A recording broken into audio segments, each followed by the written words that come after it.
അസ്സലാമു വറഹ്മത്തുള്ളാ.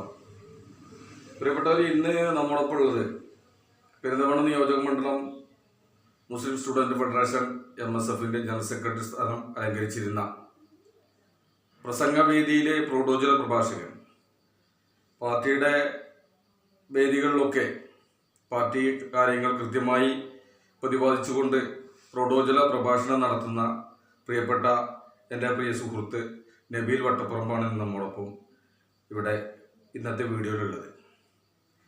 അപ്പോൾ നമ്മളെന്താ വെച്ചാൽ പെരിന്തൽമണ്ണ നിയോജക മണ്ഡലത്തിലും അതോടൊപ്പം തന്നെ ഉടനീളം ഇപ്പോൾ കഴിഞ്ഞ നമ്മുടെ കോളേജ് ഇലക്ഷനും അതോടൊപ്പം തന്നെ അതിനു മുമ്പ് നടന്ന നമ്മുടെ ബഹുമാന്യനായ AT മുഹമ്മദ് ബഷീർ സാഹിബിൻ്റെ തിരഞ്ഞെടുപ്പിൽ അതിൻ്റെ പ്രവർത്തനത്തിലൊക്കെ പ്രഭാഷണങ്ങളിലൊക്കെ വേദികളിലൊക്കെ ഉണ്ടായിരുന്ന ഒരാളാണ്. അപ്പോൾ തിരഞ്ഞെടുപ്പ് ഒന്ന് വിലയിരുത്തുക, അതോടൊപ്പം തന്നെ ഈ കോളേജ് യൂണിയൻ തിരഞ്ഞെടുപ്പ് ഇപ്പോൾ MSF നല്ലൊരു സ്ട്രോങ് ആയി നിൽക്കുന്ന ഒരു സമയം. കാരണം ഒരു സംസ്ഥാന കമ്മിറ്റിയുടെ നേതൃത്വത്തിൽ നല്ലൊരു ഊർജ്ജസ്വലമായ പ്രവർത്തനം സംസ്ഥാനത്തുടനീളം നടത്തിക്കൊണ്ടിരിക്കുക. അപ്പോൾ അതിനെക്കുറിച്ചൊക്കെ ബഹുമാന്യനായ നബീൽ നമ്മോട് സൂചിപ്പിക്കും. അതിന് അദ്ദേഹത്തെ ആദരപൂർവ്വം ഇന്നത്തെ നമ്മുടെ വീഡിയോയിലേക്ക് ക്ഷണിക്കുകയാണ്. പ്രിയപ്പെട്ട നബീലിനെ വളരെ സ്നേഹപൂർവ്വം സ്വാഗതം ചെയ്യും. Thank you. അപ്പോൾ നമ്മുടെ കാര്യങ്ങളൊക്കെ ഒന്ന് വിശദീകരിക്കും. എല്ലാവർക്കും നമസ്കാരം. വളരെ സന്തോഷമുള്ള ഒരു തെരഞ്ഞെടുപ്പ് കാലം കഴിഞ്ഞ സന്തോഷത്തിലാണ് നമ്മളെല്ലാവരും. വളരെ ചാരിതാർത്ഥ്യമാണ് തെരഞ്ഞെടുപ്പ് റിസൾട്ട് എന്ന് പറയുന്നത്. ദേശീയ തലത്തിൽ റിസൾട്ട് നോക്കുമ്പോൾ ഒരല്പം നമുക്ക് നിരാശ തോന്നുമെങ്കിലും ഇന്ത്യൻ ജനാധിപത്യവും ഇന്ത്യയുടെ ഭരണഘടനയും സംരക്ഷിക്കപ്പെടാനുള്ള അല്ലെങ്കിൽ സംരക്ഷിക്കും, ഒരാൾക്കും അതിനെ തകർക്കാൻ കഴിയില്ല എന്നുള്ള വലിയ പ്രതീക്ഷയിലാണ് നമ്മുടെ ഈ തെരഞ്ഞെടുപ്പ് റിസൾട്ട് സത്യത്തിൽ നമുക്ക് തരുന്നത്. ശരിക്കും നമ്മള് ഭരണം ലഭിച്ച മാതിരി തന്നെയാണ് നമുക്ക് ഒരു മുന്നേറ്റം ഉണ്ടായിട്ടുള്ളത് ദേശീയ തലത്തിൽ. വലിയ സന്തോഷം. നമ്മളൊക്കെ പ്രാർത്ഥനകൾ പടച്ചോ സ്വീകരിച്ചു എന്നുള്ള അതെ അല്ലേ. കാരണം എന്താ വെച്ചാല് ചെറിയൊരു നിരാശ റിസൾട്ട് വന്നെന്ന് ഒന്നും കൂടി ശ്രമിച്ചിരിക്കുകയാണെങ്കിൽ നമുക്ക് 272 എന്നുള്ള മാന്ത്രിക സംഖ്യ എത്തും എന്നുള്ളൊരു പ്രതീക്ഷ ഉണ്ടായിരുന്നു. പക്ഷെ അൽഹംദുലില്ലാ അതുകൊണ്ട് വലിയൊരു തൗഫീഖ് കൊണ്ട് വലിയൊരു മുന്നേറ്റം. പിന്നെ ഏറ്റവും സന്തോഷം നൽകുന്നൊരു കാര്യം, ഇപ്പൊ കഴിഞ്ഞ ദിവസം ലോക്സഭയിൽ നടന്ന നമ്മുടെ രാഹുൽ ഗാന്ധിയുടെ ആ പ്രസംഗം അത് കേട്ടപ്പോൾ സത്യത്തില് നമ്മള് എന്താണോ രാഹുൽ ഗാന്ധിയിൽ നിന്ന് പ്രതീക്ഷിക്കുന്നത്, തെരഞ്ഞെടുപ്പ് സമയത്ത് നമ്മുടെ ഏറ്റവും വലിയ മുദ്രാവാക്യം അല്ലെങ്കിൽ നമ്മൾ ജനങ്ങളോട് പറഞ്ഞ ഏറ്റവും വലിയൊരു വാഗ്ദാനം, ഇന്ത്യക്ക് വേണ്ടി ശബ്ദിക്കാൻ ഒരു നേതാവ് ഉണ്ടാകും, അത് രാഹുൽ ഗാന്ധി ആയിരിക്കും. ഞാനൊക്കെ ഇടയ്ക്ക് പ്രസംഗിച്ചിരുന്നു. മറ്റേ 78ാമത്തെ സ്വാതന്ത്ര്യ ദിനം ആഘോഷിക്കുന്ന സമയത്ത് ചെങ്കോട്ടയിൽ ഇന്ത്യയുടെ മൂർണ്ണക്കൊടി ഉയർത്തുന്ന പ്രധാനമന്ത്രി അത് രാഹുൽ ഗാന്ധി ആകും എന്ന് എല്ലായിടത്തും പ്രസംഗിച്ചിരുന്നു. പക്ഷെ അത് നടന്നിട്ടില്ല എങ്കിലും അഭിമാനത്തോടെ നമുക്ക് പറയാൻ പറ്റും, രാഹുൽ ഗാന്ധി ഇന്ത്യക്ക് വേണ്ടി ഒരുപക്ഷെ ഇന്ത്യയുടെ പതാക ചെങ്കോട്ടയിൽ ഉയർത്തിയിട്ടില്ല എങ്കിലും കോടാനുകോടി വരുന്ന ജനാധിപത്യ മതേതരവാദികളുടെ ശബ്ദം ധീരമായി പാർലമെന്റിനകത്ത് മുഴക്കുന്നുണ്ട് രാഹുൽ ഗാന്ധി എന്ന് അദ്ദേഹത്തിന്റെ ആ ലോക്സഭയിലെ കഴിഞ്ഞ ദിവസത്തെ പ്രസംഗം കേട്ടപ്പോൾ വലിയ അഭിമാനത്തോടു കൂടി നമുക്ക് ഓർക്കാൻ പറ്റുന്നു. മാത്രമല്ല പ്രതിപക്ഷ ചേരി വലിയൊരു ഉണർവിലാണ്. നമ്മുടെ മണിപ്പൂരിലെ പ്രധാനപ്പെട്ട MP അല്ലെ, ബഹുമാനപ്പെട്ട മണിപ്പൂരിൽ നിന്നുള്ള MP അംഗത്തിന്റെ പ്രസംഗം, തൃണമൂൽ കോൺഗ്രസ് അംഗത്തിന്റെ പ്രസംഗം, അതേപോലെ സമാജ്വാദി പാർട്ടിയുടെ നേതാവ്, അങ്ങനെ അതേപോലെ ഓരോ പ്രതിപക്ഷ നിലയിലെ ഓരോ MP മാർക്കും വലിയൊരു ഊർജ്ജം ഉണ്ട്. മാത്രമല്ല ഭരണപക്ഷത്തിലുള്ള പ്രധാനമന്ത്രി ആവട്ടെ, ആഭ്യന്തരമന്ത്രി ആവട്ടെ, രാജ്നാഥ് സിംഗ് അടക്കമുള്ള അവരുടെ പ്രസംഗങ്ങൾ അവർക്ക് തന്നെ ഒരു കോൺഫിഡൻസ് ഇല്ലായ്മ, അവർ പറയുന്നതിലെ പാകപ്പിഴവുകൾ അവർക്ക് തന്നെ മനസ്സിലാക്കുന്ന രീതിയിലാണ് നമ്മുടെ ലോക്സഭയിലെ പ്രസംഗങ്ങൾ നമുക്ക് കാണാൻ പറ്റുന്നത്. അല്ല, രാഹുൽ ഗാന്ധിയുടെ പ്രസംഗമൊക്കെ കേട്ടിട്ട് പ്രധാനമന്ത്രി എണീറ്റിട്ട് അവിടെ പ്രതീക്ഷിക്കാൻ നോക്കുന്നുണ്ട്, പക്ഷെ നടക്കുന്നില്ല. അല്ല, ശബ്ദം അത്ര പ്രതിപക്ഷ ശബ്ദം വലിയ ഒരു മാസ് വോയിസ്. മാത്രമല്ല നമുക്ക് തോന്നുന്ന അല്ല, ഹൈബിയുടെയൊക്കെ നല്ല സ്ട്രോങ് ആയിട്ട് സംസാരിക്കുന്നത് കണ്ടല്ലോ. അതെ അതെ അതെ. ആദ്യം തന്നെ സ്പീക്കർ എന്താണെന്നും സ്പീക്കറെ തുറന്നു കാണിച്ചുകൊണ്ടുള്ള പ്രസംഗമായിരുന്നു. ഇപ്പൊ ട്രോളുകളിലും സ്പീക്കർ ഓം ബിർള എന്ന് പറയുന്ന സ്പീക്കർ അദ്ദേഹത്തിന്റെ ആ ഒരു ഇരട്ട മുഖം കാണിക്കുന്ന ഒരുപാട് ട്രോളുകളൊക്കെ ഈ അടുത്ത കാലത്ത് വരുന്നുണ്ട്. അപ്പൊ സത്യത്തില് പിന്നെ അത് മാത്രമല്ല, ഈ ഭരണപക്ഷ നിരയിൽ നിന്ന് ഈ പ്രധാനമന്ത്രിക്ക് കിട്ടിയിരുന്ന ഒരു സപ്പോർട്ട് കുറയുന്നത് ആ പാർലമെന്റിനകത്തെ ശബ്ദം നമുക്ക് അത് മാത്രം ഒബ്സർവ് ചെയ്യുമ്പോൾ നമുക്ക് മനസ്സിലാവും. വലിയൊരു എന്താ പറയാ, പ്രതിപക്ഷ ചേരിയിൽ നിന്ന് നിരന്തരം കൗണ്ടറുകൾ വരുമ്പോൾ അതിനെ റെസിസ്റ്റ് ചെയ്യുന്ന, അതിനെ പ്രതിരോധിക്കാൻ കഴിയാത്ത രീതിയിൽ ഭരണപക്ഷം പലപ്പോഴും സൈലന്റ് ആകുന്നുണ്ടോ എന്ന് നമുക്ക് ഈ പാർലമെന്റ് ആ വീഡിയോകൾ ഇങ്ങനെ കാണുമ്പോൾ നമുക്ക് തോന്നിപ്പോകും. എന്തായാലും വലിയൊരു ജനാധിപത്യത്തിന്റെ സൗന്ദര്യം ഇതാണ് ഇന്ത്യ. രാഹുൽ ഗാന്ധി ശരിക്കും ഇന്ത്യയെ തൊട്ടറിഞ്ഞ് ശരിക്കും ഒരു തല മുതൽ ആ തല വരെ നടന്ന് ശരിക്കും അതിന്റെ ആ ഒരു ശരിക്കും അതിന്റെ ഒരു റിഫക്റ്റ് നമുക്ക് സത്യം സത്യം. മാത്രമല്ല ഇന്ത്യയുടെ സൗന്ദര്യത്തിന് 1951 മുതലുള്ള തെരഞ്ഞെടുപ്പ് ചരിത്രം അത് ഏകാധിപത്യ രീതിയിലേക്ക് എപ്പോഴൊക്കെ ഇന്ത്യ മാറിയിട്ടുണ്ടോ, അതിന് ഏത് ഭരണാധികാരിയായാലും നരേന്ദ്രമോദി എന്നുള്ളതല്ല, ഏത് ഭരണാധികാരിയായാലും ജനങ്ങളെ ധിക്കരിച്ചുകൊണ്ട് രാജ്യത്തിന്റെ പാരമ്പര്യങ്ങൾക്കും ഇന്ത്യ ഉയർത്തിപ്പിടിക്കുന്ന ആ ഒരു മൂല്യങ്ങളുണ്ട്. നമ്മളെപ്പോഴും പറയുന്ന സൗഹാർദ്ദം, വൈവിധ്യങ്ങൾ, ബഹുസ്വരത, ഇതിനൊക്കെ എപ്പോഴാണോ കടക്കൽ കത്തിവെച്ചിട്ടുള്ളത് അന്ന് ഇന്ത്യൻ ജനത ജനാധിപത്യ മാർഗത്തിൽ പ്രതികരിച്ചിട്ടുള്ളത്. ആ ഒരു സൗന്ദര്യമാണ് ഈ തെരഞ്ഞെടുപ്പ് കണ്ടത് എന്നുള്ളതാണ്. പിന്നെ കേരളത്തിലേക്ക് വരുമ്പോഴും അതാണ്, ജനങ്ങളെ ധിക്കരിച്ച് ജനങ്ങൾക്ക് പുല്ല് വില വെച്ച് നിരന്തരം ജനദ്രോഹ നടപടികളുമായിട്ട് മുന്നോട്ട് പോവുക, എന്നിട്ട് അതിനൊരു ന്യായം കണ്ടെത്തുക. അത് ഇലക്ട്രിസിറ്റി ബില്ലാവട്ടെ, മറ്റേ കുടിവെള്ളത്തിന്റെ നിരക്കാവട്ടെ, വിലക്കയറ്റമാവട്ടെ, ഇനി പഞ്ചായത്തിൽ വരുന്ന നമ്മളെ വീടുകളുമായി ബന്ധപ്പെട്ടിട്ടുള്ള പിന്നെ വീട് നമ്പറും മറ്റു അതിനൊക്കെ ഭയങ്കര ചാർജും കാര്യങ്ങളൊക്കെ തന്നെ സാധാരണക്കാർക്കിടയിൽ നല്ലൊരു പ്രതിഷേധം ഉണ്ടായിരുന്നു. വീട്ടിലൂടെ കാണിച്ചു രജിസ്ട്രേഷൻ, നികുതി. ജനങ്ങൾക്ക് സത്യത്തിൽ ഇവിടെ ജീവിക്കാൻ പറ്റുന്നില്ല. ജനങ്ങളുടെ ജീവിതത്തിൽ ഒരു അങ്ങേയറ്റം ബുദ്ധിമുട്ടുണ്ട്. അപ്പോൾ നമ്മളൊക്കെ അതെ അതെ സ്വാഭാവികമായിട്ടും അവരോട് ഈ സാങ്കേതികത്വോ അല്ലെങ്കിൽ അവഗണനയോ ഇതൊന്നുമല്ല. ജനങ്ങളെ മുന്നിലുള്ള പച്ചയായ യാഥാർത്ഥ്യം ജീവിതത്തിന്റെ രണ്ടറ്റം കൂട്ടിമുട്ടിക്കാൻ കഴിയുന്നില്ല എന്നതൊരു സത്യമാണ്. അവിടെ നമ്മള് മറ്റേ ന്യായീകരണ തൊഴിലാളികളെ ക്യാപ്സൂൾ ഇറക്കിയിട്ട് കാര്യമില്ല. ജനങ്ങള് ഒരു അവസരത്തിന് കാത്തുക. സോഷ്യൽ മീഡിയയിലെ എല്ലാരും ഇല്ലാതെ അറിയാലോ. പോലെയല്ലോ നമ്മൾ പണ്ട് പറഞ്ഞില്ല ഇന്ദിരാഗാന്ധി മരിച്ചറിഞ്ഞിട്ടില്ല. അതല്ല, ഇപ്പൊ അമേരിക്കൻ പ്രസിഡന്റ് തെരഞ്ഞെടുപ്പിൽ ജോ ബൈഡനും ട്രംപും തമ്മിലുള്ള സംവാദം ഇവിടെ വട്ടപ്പറമ്പിൽ ഇരുന്ന് വിലയിരുത്തുന്ന ജനറേഷനാണെന്ന്. സ്വാഭാവികമായിട്ട് അവരുടെ മുന്നിലൊന്നും സോഷ്യൽ മീഡിയ തള്ളുകൾക്ക് അപ്പുറത്തേക്ക് PR ഏജൻസികളുടെ ബൂസ്റ്റിങ്ങിന് അപ്പുറത്തേക്ക് ജനങ്ങളെല്ലാം വിലയിരുത്തുന്നുണ്ട്. ഇപ്പൊ ഈ പറയുന്ന എന്നെയും നിങ്ങൾ സ്വാഭാവികമല്ലേ. ഇപ്പൊ നമ്മളെ സോഷ്യൽ മീഡിയ ഫുള്ള് കറങ്ങുന്ന എല്ലാ ബേസ് ചർച്ചകളൊക്കെ പോകുന്നതല്ലേ, എല്ലാരും വിലയിരുത്തും. അതോടൊപ്പം തന്നെ നമുക്ക് മുസ്ലിം ലീഗിനെ കുറിച്ചിട്ട് നമ്മൾ എടുക്കുമ്പോ ഈ ഒരു തെരഞ്ഞെടുപ്പ് വളരെ സന്തോഷം നൽകുന്നതാണ്. മുസ്ലിം ലീഗിനെ സംബന്ധിച്ചിടത്തോളം നാളിതുവരെ ഈ പ്രസ്ഥാനം എന്താണോ പറഞ്ഞിട്ടുള്ളത്, അഭിമാനകരമായ അസ്തിത്വം. ഒരുപാട് പേര് വിമർശിച്ചിട്ടില്ല ഈ പേരിനെ. പിന്നെന്താ, ഒരുപാട് എന്താ പറയാ കുത്തുവാക്കുകൾ, ഒരുപാട് ആരോപണങ്ങൾ, ഒരുപാട് വെല്ലുവിളികൾ ഒക്കെ അതിജീവിച്ചുകൊണ്ട് ഈ പ്രസ്ഥാനം ഇന്നത്തെ കലുഷിതമായ രാഷ്ട്രീയ സാഹചര്യത്തിലും ഇങ്ങനെ ഇടയ്ക്കിടയ്ക്ക് നമ്മളെ പരസ്പരം പറയല്ലേ, 75 വയസ്സായി ഏതൊരു മനുഷ്യനും വാർദ്ധക്യത്തിന്റെ നരണ്ടാവും, ചുളിവുണ്ടാവും, ഒരു വളവുണ്ടാവും. പക്ഷെ 75, 76, 77 വർഷമാകുമ്പോഴും ഈ പ്രസ്ഥാനത്തിന് വാർദ്ധക്യത്തിന്റെ ചുളിവുകളോ നരകൾക്കോ അപ്പുറത്തേക്ക് ഏറ്റവും യുവാവിന്റെ ചുറുചുറുക്കോട് കൂടിയാണ് ഇന്ത്യൻ യൂണിയൻ മുസ്ലിം ലീഗ് പ്രവർത്തിക്കുന്നത്. പാണക്കാട് ചെയ്ത് സാദിഖ് അലി ശിഹാബ് തങ്ങൾ നേതൃത്വം ഏറ്റെടുത്ത് അദ്ദേഹം എടുക്കുന്ന ഓരോ നിലപാടുകൾ, അദ്ദേഹത്തിന്റെ ഓരോ വാക്കുകൾ, അത് ഉണ്ടാക്കുന്ന ചലനങ്ങൾ, അതുണ്ടാക്കുന്ന നമുക്ക് ആവേശങ്ങൾ, അത് വലിയൊരു പോസിറ്റീവ് എനർജിയാണ്. ഈ പ്രസ്ഥാനം ഈ രാജ്യത്തിന്റെ നിലനിൽക്കണമെന്നും ഈ പ്രസ്ഥാനത്തിന്റെ സ്പേസ് എന്താണെന്ന് കറക്റ്റായിട്ട് ഇന്ത്യൻ ജനാധിപത്യം സത്യത്തിൽ തിരിച്ചറിയുന്ന ഒരു തെരഞ്ഞെടുപ്പ് കൂടിയാണ്. അതുകൊണ്ടാണ് എത്രയാണ് ഭൂരിപക്ഷം, നമ്മുടെ ഭൂരിപക്ഷം എന്താണ്, ന്യൂ ജനറേഷനൊക്കെ നമ്മളെ പിന്തുണച്ചു എന്നുള്ളതാണ് നമ്മുടെ ഭൂരിപക്ഷം തെളിയിക്കുന്നത്. പുത്തൻ തലമുറ വെറുതെ ഒന്നും വോട്ട് ചെയ്യില്ല. പിന്നെന്താ, എല്ലാം സത്യത്തിൽ എന്താ പറയാ, ഓരോ നൂലിടം പരിശോധിച്ചുകൊണ്ട് വോട്ട് ചെയ്യുമ്പോൾ അവരവിടെ മുസ്ലിം ലീഗിനെ തെരഞ്ഞെടുക്കാന്ന് മാത്രമല്ല 3 ലക്ഷത്തിലധികം വോട്ട് നീട്ടി മുഹമ്മദ് ബഷീർ സാഹിബ് വിജയിക്കണം ചരിത്രത്തിൽ തുല്യതയില്ലാത്ത വിജയം. അതും 2.5 ലക്ഷത്തിനടുത്ത് സമദാനി സാഹിബിന്റെ ഭൂരിപക്ഷം.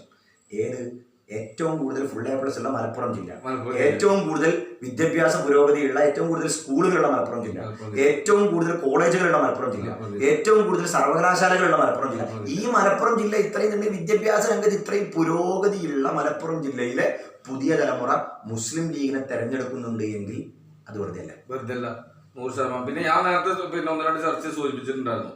ET എന്താന്നുള്ളത് നമ്മൾ പറഞ്ഞു ഇതേമാതിരി പറയേണ്ട ആവശ്യമില്ല. സോഷ്യൽ മീഡിയയിൽ യൂട്യൂബും ഫേസ്ബുക്കും മറ്റുള്ള ട്വിറ്ററും മറ്റുള്ള കാര്യങ്ങളും നോക്കിയാൽ തന്നെ ETയുടെ ഇതുവരെയുള്ള പ്രവർത്തനം സത്യം. കാരണം ET ഒരു മലപ്പുറത്തെ പ്രതിനിധീകരിച്ചുകൊണ്ട് ഇവിടുന്ന് മത്സരിക്കുന്നു മാത്രമേ ഉള്ളൂ. പക്ഷെ ET എവിടെ? പിന്നെ പണ്ടത്തെ രാജ്യത്ത് മൊത്തം കറങ്ങിക്കുന്ന ഒരു വ്യക്തിയാണ്. അതെ. പിന്നെ പാർലമെന്റ് അംഗം എന്താണെന്ന് ജനങ്ങൾക്ക് ഇപ്പൊ ബോധ്യമാണ്. ഒരു വാർഡ് മെമ്പർ പോലെ ഇവനൊരു MLA പോലെ ആക്സസിബിൾ ആവില്ല പാർലമെന്റ് അംഗം. ഇപ്പൊ എന്റെ കല്യാണത്തിന് MP വന്നിട്ടില്ല, എനിക്കത് പരാതിയില്ല. പക്ഷെ സമദാനി സാഹിബ് വിളിച്ചിരുന്നു എന്റെ കല്യാണത്തിന്. എത്താൻ കഴിയില്ല. നമുക്ക് പരാതിയില്ല. കാരണം സമദാനി സാഹിബിനെ നമ്മൾ തെരഞ്ഞെടുത്തിട്ടുള്ളത് എന്റെ കല്യാണത്തിന് വരാനല്ല, പാട്ടപ്പറമ്പിലെ ഏതെങ്കിലും കല്യാണത്തിനോ മരിപ്പിനോ വരാനല്ല MP. പക്ഷെ നമുക്ക് 100% സാറ്റിസ്ഫൈഡ് ആണ്. MP എന്നുള്ള നിലയിൽ സമദാനി സാഹിബ് പാർലമെന്റിനകത്ത് ഇന്ത്യയിൽ നമ്മളൊക്കെ വോട്ട് നേടി വിജയിച്ചുമ്പോ നമ്മുടെ കർണാടകയിൽ തലയിൽ തട്ടമിട്ട പെൺകുട്ടികളെ ക്യാമ്പസിനകത്ത് പ്രവേശിപ്പിക്കാതിരിക്കുമ്പോൾ നമ്മുടെ സമദാനി സാഹിബ് പാർലമെന്റിനകത്ത് ശബ്ദിക്കാനുണ്ടായിരുന്നു. സാറ്റിസ്ഫൈഡ് ആണ്. പെൺകുട്ടികളുടെ വിവാഹപ്രായം 21 ഉയർത്തുമ്പോൾ നമ്മുടെ ആശങ്ക വിവാഹപ്രായം ഉയർത്തുന്നതിലല്ല, വ്യക്തി സ്വാതന്ത്ര്യത്തിലുള്ള കടന്നുകയറ്റമാണ് എന്നുള്ള ബോധ്യത്തിൽ നമ്മൾ അതിനെ വിമർശിക്കുമ്പോൾ അതിനെതിരെ പ്രതികരിക്കാൻ പാർലമെന്റ് MP എന്ന നിലയിൽ സമദാനി സാഹിബും VT മുഹമ്മദ് ബഷീർ സാഹിബും വഹാബ് സാഹിബും ഉണ്ടായിരുന്നു. മുസ്ലിം ലീഗ് നേതാൻ MSF എന്നുള്ള നിലയ്ക്ക് നമ്മൾക്ക് അതിൽ അഭിമാനമാണ്. നമ്മളെന്തിനാണോ വോട്ട് ചെയ്തത്, നമ്മുടെ MP അത് വളരെ പെർഫെക്റ്റ് ആയിട്ട് അവിടെ ചെയ്യുന്നുണ്ട്. വിമർശകർ പറഞ്ഞോട്ടെ. അതെ, നമ്മളെന്താ വെച്ചാൽ മുസ്ലിം ലീഗിന്റെ MP എന്ന് പറഞ്ഞു കഴിഞ്ഞാൽ രാജ്യത്തെ 25 കോടിയോളം വരുന്ന മുസ്ലിങ്ങൾക്കും അതുപോലെ തന്നെ 60% വരുന്ന മറ്റു പിന്നോക്കാർക്കും വേണ്ടി പാർലമെന്റിൽ ശബ്ദിക്കുന്ന വ്യക്തികൾ എന്നുള്ള നിലക്കാണ് മുസ്ലിം ലീഗ് MP അറിയപ്പെടുന്നത്. മറ്റുള്ള ജനപ്രതിനിധികളെ MP പോലെയല്ല ഇവർ ഇവിടുന്ന് ഈ ഒരു മലപ്പുറത്തുനിന്ന് പൊന്നാണിന്ന് വിജയിക്കുന്നു എന്നതിലപ്പുറം രാജ്യത്തെ അധിഷ്ഠിത പിന്നോക്കക്കാർക്ക് വേണ്ടി കൃത്യമായി ഈ രാജ്യത്ത് 77 വർഷത്തോളമായി പ്രവർത്തിക്കുന്ന മുസ്ലിം ലീഗിന്റെ അതാത് കാലത്തെ അതാത് ജനപ്രതിനിധികൾ പാർലമെന്റേറിയന്മാർ അത് കൃത്യമായി അത് അവർ കൈകാര്യം ചെയ്തിട്ടുണ്ട്. തീർച്ചയായിട്ടും ആ ഒരു സംതൃപ്തി തന്നെയാണ് നമുക്ക്. അത് അഹമ്മദ് സാഹിബ് ആയാലും ബനാത്വാല സാഹിബ് ആയാലും ഫോക്കർ സാഹിബ് ആയാലും മുപ്പി സാഹിബ് ആയാലും സാഹിബ് ആണെങ്കിലും CH ആണെങ്കിലും അങ്ങനെയുള്ള ഓരോരുത്തരെടുത്ത് നോക്കിക്കഴിഞ്ഞാലും ഇപ്പൊ അത് സമദാനി സാഹിബിലും VT സാഹിബിലും ഇപ്പൊ ഈവൻ ലാസ്റ്റ് സത്യപ്രതിജ്ഞ ചെയ്ത നമ്മുടെ ഹാരിസ് ബീരാൻ സാഹിബ് ഫസ്റ്റ് പാർലമെന്റ് പ്രസംഗം തന്നെ ഞാനതാ പറഞ്ഞത്. സാദിഖ് അലി ശിഹാബ് തങ്ങൾ എടുക്കുന്ന ഓരോ തീരുമാനങ്ങൾ ഭിന്നത ഉണ്ടാക്കാൻ എല്ലാവർക്കും സാധിക്കും. പക്ഷെ സാദിഖ് അലി ശിഹാബ് തങ്ങൾ എടുത്ത് അത് സാദിഖ് അലി തങ്ങൾ മാത്രമല്ല, കാലങ്ങളായി പാണക്കാട് തങ്ങന്മാരെടുക്കുന്ന ഓരോ തീരുമാനങ്ങൾ അതെ എത്രത്തോളം പിന്നെ കാലമാണ് പറയുന്നത്, കാലമാണ് തെളിയിക്കുന്നത്. തങ്ങന്മാര് ശരിയാണ്, തങ്ങളെടുത്ത തീരുമാനം നമ്മൾ പറഞ്ഞു കേട്ടിട്ടില്ലേ, ഞാനൊന്നും ജനിച്ചിട്ടില്ല. നമ്മുടെ ബാബരി മസ്ജിദ് ആ സമയത്ത് തങ്ങളെടുത്ത ആ ഒരു സമീപനം അന്ന് ഒരുപാട് വിമർശനങ്ങൾ, പക്ഷെ കാലം ഇപ്പോ വാഴ്ത്തുകയാണ് മുഹമ്മദ് അലി ശിഹാബ് തങ്ങളുടെ നിലപാടിനെ കുറിച്ച്. അപ്പൊ കാലം തങ്ങന്മാരുടെ കൂടെയാണ്. ഈ ഹാരിസ് ബീരാൻ തങ്ങൾ തെരഞ്ഞെടുത്തു പറഞ്ഞത് എന്താന്ന് വെച്ചാല് ഈ പിന്നെ സുപ്രീം കോർട്ടിൽ ഇപ്പൊ ഈ CAA മറ്റു വിഷയങ്ങളിലൊക്കെ ഇടപെട്ട് കൃത്യമായി പരിജ്ഞാനമുള്ള ഈ ഒരു സമയത്ത് ഏറ്റവും ആക്ട് ആയിട്ടുള്ള ഒരു വ്യക്തി അവിടെ രാജ്യസഭയ്ക്ക്. ഹാരിസ് ബീരാൻ സാഹിബിന്റെ ഒരു പ്രസംഗം ഞാൻ ആദ്യമായിട്ട് കേൾക്കുന്നത് 2018-19 നമ്മളെ MSFന്റെ സംസ്ഥാന സമ്മേളനം കോഴിക്കോട് വെച്ച് നടക്കുമ്പോൾ അദ്ദേഹത്തിന്റെ പ്രസംഗം വേറല്ല, വേറിന് മുമ്പ് നമ്മളെ മിസ്സം കീഴരിയൂരിന്റെ കമ്മിറ്റി നടത്തിയൊരു കോഴിക്കോട് വിദ്യാർത്ഥി വസന്തം വലിയ ഒരു പ്രൗഢഗംഭീരമായ പ്രസംഗം കേട്ടു. പിന്നെ ഏറ്റവും അവസാനത്തെ ഈ തെരഞ്ഞെടുപ്പിന് VT മുഹമ്മദ് ബഷീർ സാഹിബിന്റെ തെരഞ്ഞെടുപ്പ് പര്യടനത്തിന്റെ ഭാഗമായിട്ട് നമ്മുടെ മണ്ഡലത്തിലെ ജാഥ തൂതയിലെത്തിയപ്പോൾ യാദൃശ്ചികമായിട്ട് ഞാൻ പ്രസംഗിച്ചുകൊണ്ടിരിക്കുന്ന സമയത്ത് ഹാരിസ് ബീരാൻ സാഹിബ് ഓഡിയൻ്റായിട്ട് കാണിയായിട്ട് അവിടെ നിൽക്കുന്നുണ്ട്. അപ്പൊ നമ്മളെ വേഗം പ്രസംഗം ചുരുക്കി എന്റെ പ്രസംഗം അവസാനിപ്പിച്ച് ഞാൻ ഹാരിസ് ബീരാൻ സാഹിബിനെ ക്ഷണിച്ചു. ഹാരിസ് ബീരാൻ സാഹിബ് എനിക്ക് ഏറ്റവും വലിയൊരു അംഗീകാരം. എൻ്റെ ഹാരിസ് ബീരാൻ സാഹിബിന് ഞാൻ ആരാന്നറിയില്ല, പ്രസംഗം കുറച്ചേരായി കേട്ടില്ല, ഞാൻ ശ്രദ്ധിച്ചിട്ടില്ല.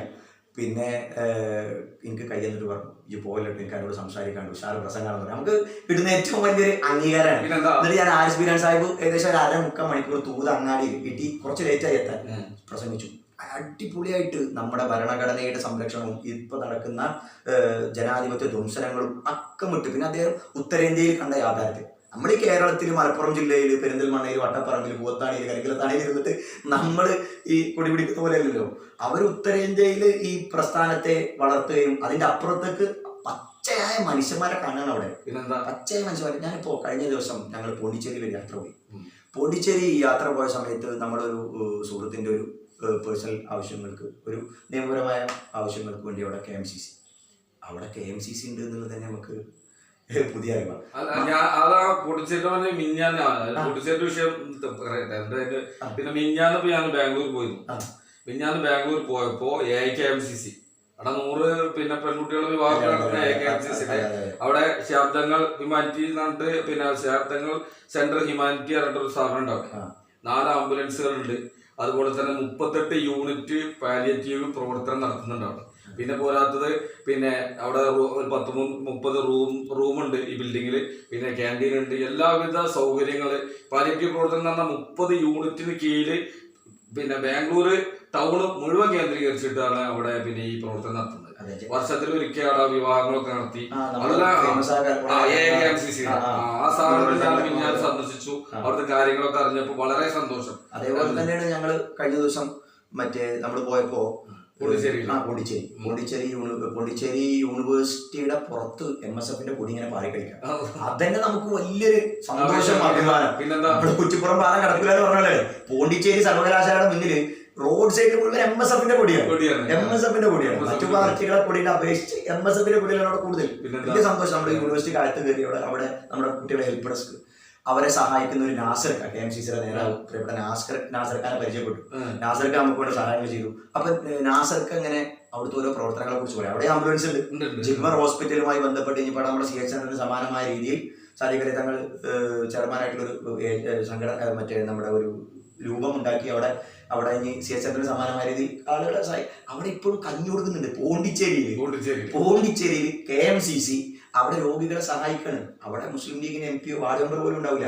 ഒരു യൂണിയൻ ടെറിട്ടറി, കേന്ദ്രഭരണ പ്രദേശം, അവിടെ മുസ്ലിം ലീഗ് നാമമാത്രമായ മുസ്ലിം പോപ്പുലേഷൻ, അല്ലെങ്കിൽ KMCCയിൽ തന്നെ 100 അംഗങ്ങൾ മാത്രമുള്ള KMC. ആ നാസർക്ക് അങ്ങനെ പറയുമ്പോൾ നമുക്ക് വലിയൊരു സന്തോഷം തോന്നുന്നുണ്ട്. നാസർക്ക് തന്നെ KMCC നേതാവ് നാസർക്ക് അനുഭവം പറയാണ്.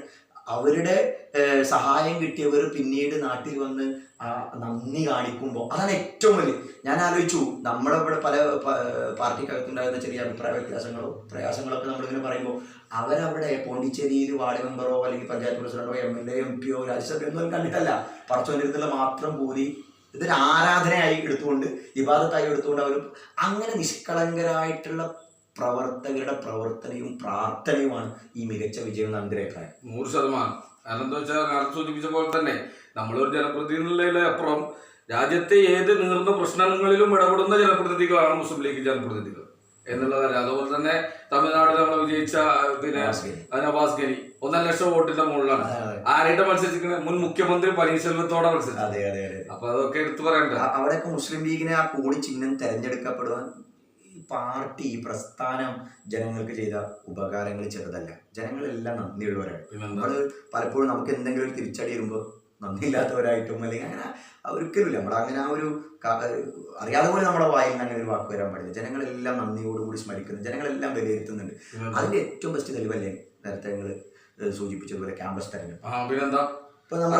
ശരിക്കും എടുത്തു പറയേണ്ട വിഷയങ്ങളാണ് ഇപ്പൊ ഈ കഴിഞ്ഞ തെരഞ്ഞെടുപ്പിനെ കുറിച്ചിട്ട്. കഴിഞ്ഞ തെരഞ്ഞെടുപ്പ് നമ്മുടെ പെരിന്തൽമണ്ണയിലെ സാഹചര്യം നോക്കാം. പെരിന്തൽമണ്ണയിൽ PTM ഗവൺമെന്റ് കോളേജ് കഴിഞ്ഞ 8 വർഷമായിട്ട് നമ്മൾ പൂക്കോയ തങ്ങളുടെ നാമധേയത്തിലുള്ള ജില്ലയിലെ ഏക കോളേജാണ്.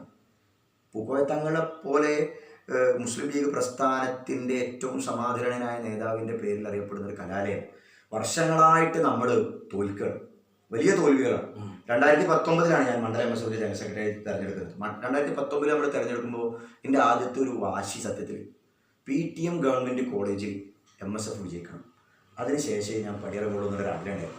അള്ളാഹുവിൻ്റെ തൗഫീഖ് കൊണ്ട് 19 നമ്മൾ 9 5 ജനറൽ സീറ്റും ജയിച്ചു. പക്ഷേ അത് മനസ്സിൽ ഒരു തൃപ്തിയായിരുന്നില്ല. കാരണം അന്ന് തന്നെ SNDP തോറ്റു. MSDP വിജയിച്ചു, PTM വിജയിച്ചു. പക്ഷേ SNDP വലിയ ഭൂരിപക്ഷത്തിൽ നമ്മൾ പരാജയപ്പെട്ടു. പിന്നെ 2021 കാലത്ത് കോവിഡ് കാരണം ഇലക്ഷൻ നടന്നില്ല. 22 തെരഞ്ഞെടുപ്പാണ്. 22 തെരഞ്ഞെടുപ്പിൽ മൃഗീയ ഭൂരിപക്ഷത്തിൽ നമ്മൾ തോൽക്കുക, വലിയ പ്രയാസമാണ്. പക്ഷെ അന്ന് തീരുമാനിച്ചാണ് പെരിന്തൽമണ്ണയിൽ ഇനി MSFനെ വിജയിപ്പിച്ചിട്ടുള്ളൂ, MSFകാരനായിട്ട് ശ്രമിക്കാന്നുള്ളത്. പിന്നെ അങ്ങോട്ട് ഒരു വലിയ ടീം ഉണ്ടാക്കി ഞങ്ങൾ.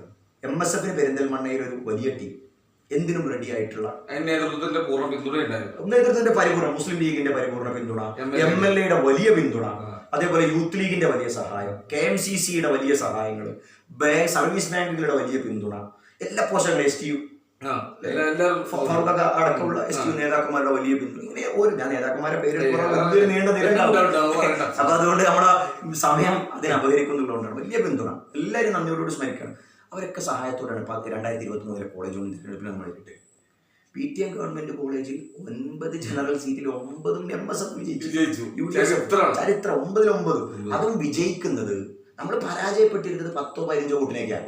പക്ഷെ ജയിക്കുന്നത് ചെയർമാൻ സ്ഥാനാർത്ഥിയുടെ ഭൂരിപക്ഷം കേവലം 1000 താഴെ മാത്രം കുട്ടികൾ പോൾ ചെയ്ത് കോളേജ് യൂണിയൻ തെരഞ്ഞെടുപ്പിൽ ചെയർമാന്റെ ഭൂരിപക്ഷം 271 വോട്ടാണ്.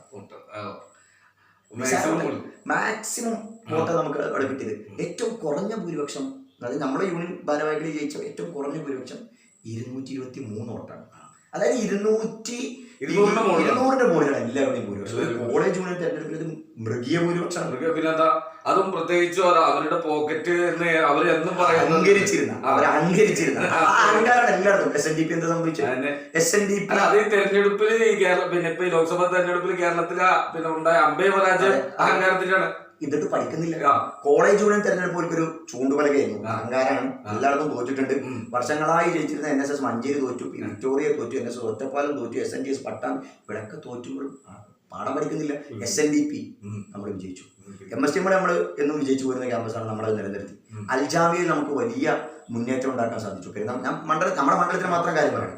ISSൽ നമ്മുടെ UVCമാരുണ്ടായി.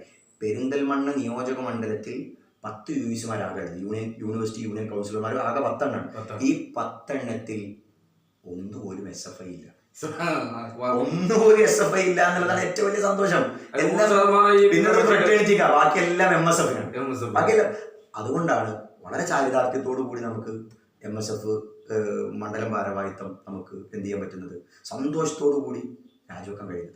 കാരണം ഈ ഒരു MSFന്റെ ഈ ഒരു കമ്മിറ്റി വന്നിട്ട് നല്ലൊരു ഊർജ്ജസ്വലമായ പ്രവർത്തനം നമ്മൾ കാണുന്നുണ്ട്. കാരണം ഞാനൊരു ഇപ്പൊ സെക്രട്ടറി എന്നുള്ള നിലയ്ക്ക് ഇരുത്തി ഇതാക്കാനല്ല, നമ്മൾ വീക്ഷിക്കുന്നുണ്ട്. കാരണം എന്താ വെച്ചാൽ നമ്മളെ എല്ലാ വിഷയങ്ങളിലും ഒക്കെ നമ്മൾ കാണുക, വേണ്ട സമയത്ത് ഇടപെടലൊക്കെ ഞങ്ങളെ സ്ഥിരം നിലക്ക് ഒരു തൊഴിലാളി നിലക്ക് നമ്മളെ ഇടപെടലുണ്ട്.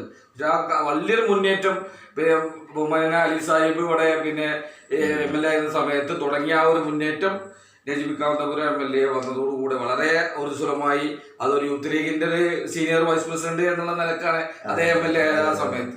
അതിന്റെ ഒരു പ്രവർത്തനത്തിന്റെ ഒരു ഊർജ്ജം തികച്ചും MSFന് ലഭിച്ചിട്ടുണ്ട്. ഞങ്ങളുടെ MSFന്റെ ഏറ്റവും വലിയൊരു ഊർജ്ജം, പെരിന്തൽമണ്ണയിലെ MSFന്റെ ഏറ്റവും വലിയൊരു ഊർജ്ജം ഇതിന്റെയായിരുന്നു. മഞ്ഞളാംകുഴി അലി സാഹിബിന്റെ വലിയൊരു പിന്തുണ, നജീബ് കാന്തപുരം സാഹിബിന്റെ വലിയൊരു പിന്തുണ, ഈ MLAമാരുടെ വലിയ പിന്തുണ, പിന്നെ നിയോജകമണ്ഡലം മുസ്ലിം ലീഗ് കമ്മിറ്റി യൂത്ത് ലീഗ് ഇവരുടെ വലിയ പിന്തുണ ഉണ്ടാകുമ്പോൾ നമുക്ക് ഒരു തോന്നലുണ്ട്, ഞങ്ങൾക്കൊരു നാഥനുണ്ട്, അല്ലെങ്കിൽ ഞങ്ങൾക്ക് ചെന്ന് പറയാൻ, ഞങ്ങൾക്ക് ചെല്ലാനൊരു ഇടമുണ്ട്, ഞങ്ങളെ സഹായിക്കാൻ ആളുകളുണ്ട്.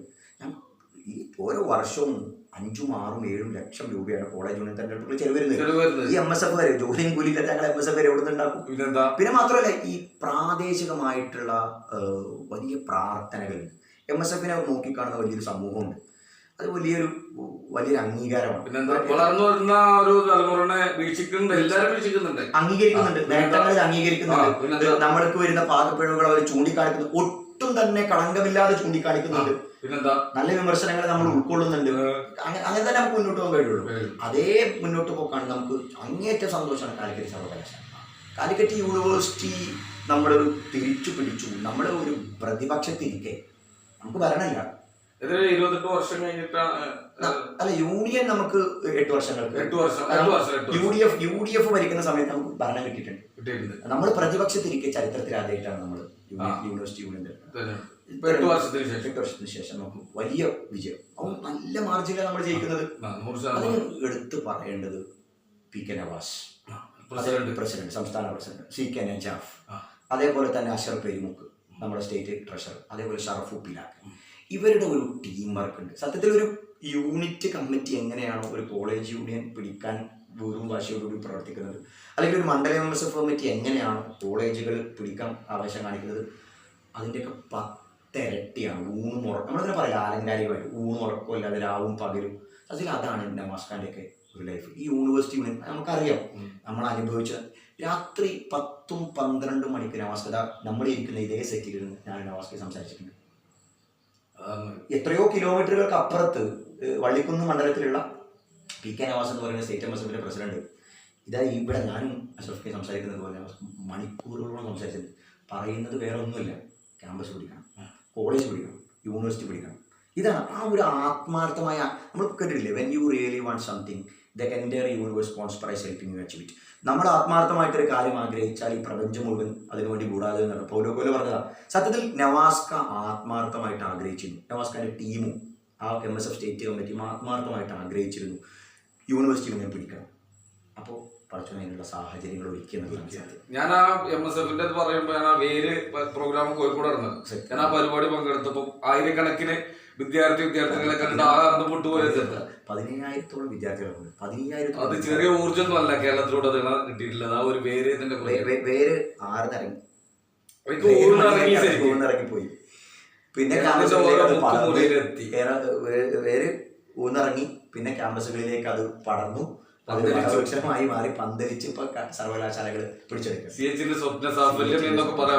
ഹബീബ് റഹ്മാന്റെ സ്വപ്ന സാക്ഷാത്കാരം, അതേപോലെ നമ്മളെ PM ഹനീഫ് സാഹിബിന്റെ സ്വപ്ന സാക്ഷാത്കാരം, ഇങ്ങനെയുള്ള നിസ്വാർത്ഥരായ ആളുകൾ ഓരോന്ന് പോയി. അവരുടെയൊക്കെ സ്വപ്നമാണ്. ഞാനിപ്പോ നേരത്തെ സൂചിപ്പിച്ച പോലെ മുസ്ലിം ലീഗ് ഏറ്റവും അതിന്റെ നല്ല പ്രൗഢഗംഭീരമായ ഒരു വസന്തകാലമാണ്. MSF സംബന്ധിച്ചിടത്തോളം വലിയ വസന്തകാലമാണ്. ഇത് നിലനിർത്തുക എന്നുള്ളതാണ് ഞങ്ങളെ പോലെ MSF-കാരുടെ വെല്ലുവിളി. ജയിക്കും, നമ്മളത് നിലനിർത്തണം. ഇൻഷാ അല്ലാഹ് നമ്മളത് നിലനിർത്തും. പെരിന്തൽമണ്ണയിൽ നമ്മളത് നിലനിർത്തുന്നത്. ഏതായാലും നല്ലൊരു മുന്നേറ്റം നടത്തിയിട്ടുണ്ട്. അതുപോലെ തന്നെ ഞാൻ നേരത്തെ സൂചിപ്പിച്ച പോലെ തന്നെ നമുക്ക് പാർട്ടിക്കും തന്നെ 5 MP-മാർ എന്നുള്ള നിലവില് ചരിത്രത്തിൽ ആദ്യമായിട്ടാണ്. സാദിഖലി തങ്ങൾക്കുള്ള ഒരു പൊൻതൂവൽ എന്ന് പറയുന്നത് അതൊക്കെ തന്നെയാണ് കാര്യങ്ങൾ.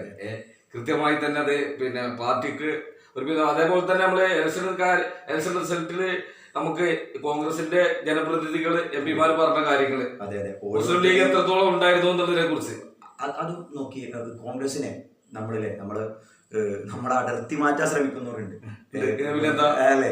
കോൺഗ്രസിന്റെ കുറ്റങ്ങൾ നമ്മൾ പറഞ്ഞിട്ട്, പക്ഷെ ഇന്ത്യൻ നാഷണൽ കോൺഗ്രസ് കാണിക്കുന്ന ഒരു വിശാലമായ കാഴ്ചപ്പാട്. ഓരോ MP-മാര് വിജയിക്കുമ്പോഴും അവരുടെ സംഘടനകളെ ഈ യൂത്ത് കോൺഗ്രസിനെയും KSUവിനെയും പറയുന്നതിൽ കൂടുതൽ യൂത്ത് ലീഗിനെയും MSF-നെയും KMCC-യും പറഞ്ഞുകൊണ്ട് അഭിനന്ദിക്കുന്ന MP-മാരോട്. ഉദാഹരണമായിട്ട് രാഘവേട്ടൻ ആദ്യം വന്നത് എടുക്കാം കോഴിക്കോട്ടിലേക്ക് ഓഫീസിൽ. രാഹുൽ ഗാന്ധി ആയാലും നമ്മുടെ ശ്രീകണ്ഠേട്ടൻ, അങ്ങനെ ഓരോരുത്തരും, ശശി തരൂര്, അല്ല KPCC പ്രസിഡന്റ് പറഞ്ഞ സുധാകരൻ, എല്ലാരും കൃത്യമായി അതൊക്കെ വാഴ്ത്തുന്നത് മുസ്ലിം ലീഗിനാണ്.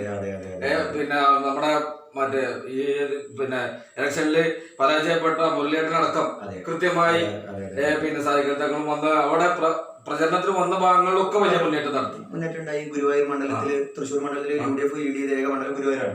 ഗുരുവായൂർ അത് മുരളിയേട്ടൻ വളരെ ഭംഗിയായിട്ട് പറയുകയും ചെയ്തിട്ടുണ്ട്. സാദിഖലി തങ്ങൾ, കുഞ്ഞാലിക്കുട്ടി സാഹിബ്, KM ഷാജി സാഹിബ് അടക്കം അവിടെ പങ്കെടുത്ത് ഒരു വട്ടം ഞാനും അവിടെ ഒരു ഇലക്ഷൻ ഭാഗമായിട്ടല്ല, ഇലക്ഷന് തൊട്ട് മുമ്പ് ഫലസ്തീൻ ഐക്യദാർഢ്യമായിട്ട് അവിടുത്തെ ചാവക്കാട് കമ്മിറ്റി വിളിച്ചിരുന്നു. അവിടെ പ്രസംഗിക്കാനുള്ള ഒരു ഭാഗ്യം ഉണ്ടായിട്ടുണ്ട്.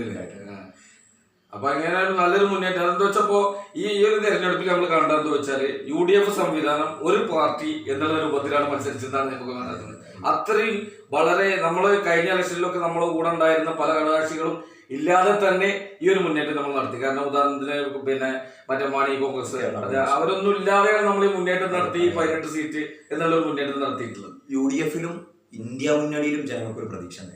100%. ആ പ്രതീക്ഷയാണ് ഇപ്പൊ നമ്മൾ പാർലമെന്റായിട്ട് കണ്ടുകൊണ്ടിരിക്കുന്നത്. പ്രതീക്ഷയുടെ സാക്ഷാത്കാരമാണ്.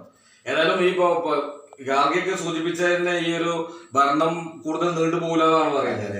കാരണം ജനങ്ങളും ലോക്സഭയിലൊക്കെ തന്നെ മുന്നേറ്റവും അവിടുത്തെ പിന്തുണയും കാണുമ്പോൾ തന്നെ നമുക്ക് ഏറെ പ്രതീക്ഷ ഉണ്ട് ഈ ഒരു ഭരണം 5 കൊല്ലം മുഴുവിപ്പിക്കില്ല എന്നുള്ളത്. ആവേശം. പിന്നെന്താ വെച്ചാൽ പ്രധാനമന്ത്രി ആയില്ലെങ്കിൽ പോലും ഒരു പ്രധാനമന്ത്രി എങ്ങനെ ആകണം എന്നുള്ളതിനെ കുറിച്ച് രാഹുൽ ഗാന്ധി മണിക്കൂറുകൾ നീണ്ട പ്രസംഗം. പിന്നെ സത്യത്തിൽ ഇതൊരു എന്താ പറയുക കാലഘട്ടത്തിന്റെ കാവ്യം. നമ്മൾ ഉമ്മൻചാണ്ടി സാറിനെ പറ്റി പറയാറില്ല, വിമർശിച്ച അദ്ദേഹം മരിക്കേണ്ടി വന്നു. അദ്ദേഹം മരിച്ചതിന് ശേഷമാണ് ഒരുപാട് പേര് അദ്ദേഹത്തെ കുറിച്ച് നല്ലത് പറയുന്നത്. എങ്കിൽ കൂടി രാഹുൽ ഗാന്ധിയുടെ ജീവിതത്തിൽ ഞാൻ വിശ്വസിക്കുന്ന അദ്ദേഹത്തിന് ഏറ്റവും വലിയ ഭാഗ്യം പരിഹസിച്ചു. നമ്മളെ ചില വേദങ്ങളിലും ബൈബിളിലൊക്കെ പറയുന്നത് കേട്ടിട്ടുണ്ട്. ആദ്യം അവര് അവഗണിക്കും, പിന്നെ പരിഹസിക്കും, പിന്നെ കല്ലെറിയും, പക്ഷെ ഇതിൻ്റെയൊക്കെ അവസാനമായിരിക്കും വിജയം. അതേപോലെ പപ്പു, അമൂൽ ബേബി, എന്തെല്ലാം പരിഹാസങ്ങൾ, അവഗണനകൾ. റോട്ടിൽ പോലീസ് തള്ളിയിട്ടിട്ടില്ല അത്രാസ് കുട്ടിയുടെ അടുത്ത് പോയപ്പോൾ. ഇതിനൊക്കെ ശേഷം ഭാരത് ജോഡോ യാത്ര ആ മനുഷ്യനെ രൂപപ്പെടുത്തിയ ഒരു വലിയ മാറ്റമുണ്ട്, പരിവർത്തനമുണ്ട്. അതിനുശേഷം കണ്ട രാഹുൽ ഗാന്ധി സത്യത്തിൽ ഇന്ത്യയുടെ ഏറ്റവും പവർഫുൾ ലീഡേഴ്സിന്റെ പട്ടികയിലേക്ക് രാഹുൽ ഗാന്ധി പടിപടിയായിട്ട് കയറി ലോകം അറിയുന്ന നേതാവായി മാറി. ഇപ്പൊ തെളിയിച്ചു. ഇനി അദ്ദേഹം പൂർണ്ണനാകുന്നത് ഇന്ത്യയുടെ പ്രധാനമന്ത്രിയാകുമ്പോഴാണ്. അതെ. അപ്പൊ എന്താ തെരഞ്ഞെടുപ്പിൽ നമുക്ക് ഒരു ഒറ്റ ഉദാഹരണം മാത്രം എടുത്താൽ മതി. 5 ലക്ഷം വോട്ടിന് ജയിച്ചിരുന്ന മോദി ഇപ്രാവശ്യം എത്ര വോട്ടിന് ജയിച്ചു? അപ്പൊ രാഹുൽ ഗാന്ധി അങ്ങനെ ആക്കും ഇങ്ങനെ ആക്കും എന്നൊക്കെ പറഞ്ഞ പിന്നെ ജനപ്രതി ഒരു മന്ത്രിയൊക്കെ ഉണ്ടായിരുന്നു. അവരൊക്കെ എവിടെ തന്നെ ഇപ്പൊ കണ്ടില്ല. ഏതായാലും നല്ലൊരു മുന്നേറ്റം ഉണ്ടാക്കിയിട്ടുണ്ട്. അപ്പൊ നമ്മളെന്താ വെച്ചാല് ഇന്നത്തെ ചർച്ചയിൽ ഏകദേശം എല്ലാം ഉൾക്കൊണ്ടു തോന്നുന്നു. ഏതായാലും വളരെ കൃത്യമായി തന്നെ നമ്മളൊരു MSF-ന്റെ ഒരു നിയോജകമണ്ഡലം ജനറൽ സെക്രട്ടറി എന്നതിനേക്കാൾ ഉപരി കേരളത്തിലുടനീളം നേരത്തെ സൂചിപ്പിച്ചു. ഇവിടെ പിന്നെ മറ്റേ പല ഭാഗങ്ങളിലൊക്കെ പോയി അദ്ദേഹം സമരം മുഖത്തൊക്കെ നിറഞ്ഞു നിൽക്കുന്ന വ്യക്തിത്വമാണ്. സെക്രട്ടേറിയറ്റിലാണെങ്കിലും ജില്ലാ സമരങ്ങളിലാണെങ്കിലും മറ്റെല്ലാ മേഖലയിലും നിറഞ്ഞു നിൽക്കുന്ന ഒരു വ്യക്തിത്വം. പിന്നെ നമ്മളൊരു മണ്ഡലം MSFന്റെ ജനറൽ സെക്രട്ടറി എന്നതിനേക്കാൾ ഉപരിയായി ഞാൻ നേരത്തെ സൂചിപ്പിച്ചതുപോലെ കവല പ്രസംഗങ്ങൾ കൃത്യമായി പാർട്ടിയുടെ ചരിത്രങ്ങൾ കൃത്യമായി പ്രതിപാദിച്ച് പാർട്ടി അണികൾക്കിടയിൽ ഊർജം നൽകി, പ്രത്യേകിച്ച് വളർന്നു വരുന്ന വിദ്യാർത്ഥി സമൂഹത്തെ നല്ലൊരു ഉന്നമനത്തിലെത്തിക്കുന്നതിന് വേണ്ടി അഹോരാത്രം വിശ്രമമില്ലാത്ത പ്രവർത്തിക്കുന്ന ഒരു പ്രവർത്തകൻ കൂടിയാണ് പ്രിയ സുഹൃത്ത് നബീൽ വട്ടപ്പറമ്പ്. ആ നബീൽ വട്ടപ്പറമ്പിനെ പോലുള്ള ഈ വളർന്നു വരുന്ന വിദ്യാർത്ഥി സമൂഹത്തിൽപ്പെട്ട ഒരു പ്രവർത്തകൻ മുസ്ലിം ലീഗ് വേദികളിൽ കൃത്യമായി നിറഞ്ഞ് ആടുന്നൊരു വ്യക്തിത്വത്തെ നമ്മൾ ഈ തെരഞ്ഞെടുപ്പ് വിലയിരുത്തുമ്പോൾ പുതിയ ജനറേഷൻ എത്രത്തോളം മുസ്ലിം ലീഗിനെ ഉൾക്കൊള്ളുന്നു എന്നതിന്റെ തെളിവായിട്ട് നബീൽ കാര്യങ്ങൾ കൃത്യമായി തന്നെ വിശദീകരിച്ചു. ചരിത്ര പണ്ഡിതനാണ്, എല്ലാ കാര്യങ്ങളിലും കൃത്യമായി പ്രതിപാദിക്കാൻ കെൽപ്പുള്ള ഒരു നേതാവാണ്.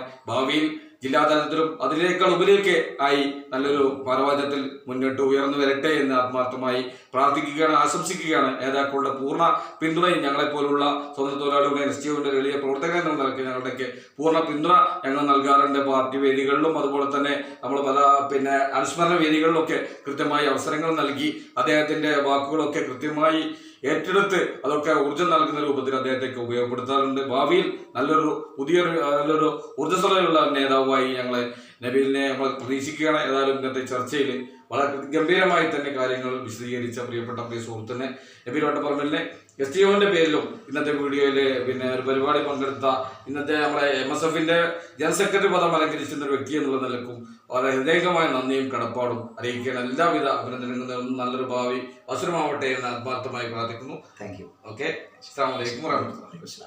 ഓക്കെ.